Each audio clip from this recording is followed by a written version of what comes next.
రోమ 3:18లో వారి కన్నుల ఎదుట దేవుని భయం లేదు, నీతిమంతుడు లేడు, ఒక్కడనూ లేదు, గ్రహించేవాడు లేరు, దేవుని వెదకు వారెవరు లేరు అంటున్నాడు. కాబట్టి వారి గొంతు తెరిచిన సమాధి, నాలుకతో మోసం చేస్తారు, వారి నోటి నిండా శాపం ఉంటుంది అంటున్నాడు. పగ వాడి నోటి నిండా ఉంటుంది.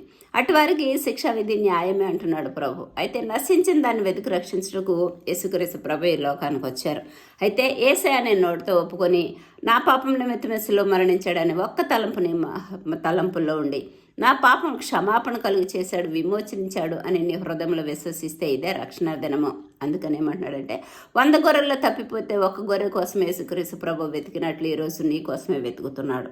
అయితే ఈసారి ప్రభు నిన్ను తలంపుల్లోనికి, హృదయంలోనికి, గృహంలోనికి ఆహ్వానించినట్లయితే అతని వద్దకు వచ్చి అతనితో నేను నాతో అతడు కూడా భోజనం చేయను అంటున్నాడు. అంటే ప్రభరాత్రి భోజనం తీసుకున్నట్లయితే అదే నిజమైన క్రిస్మస్.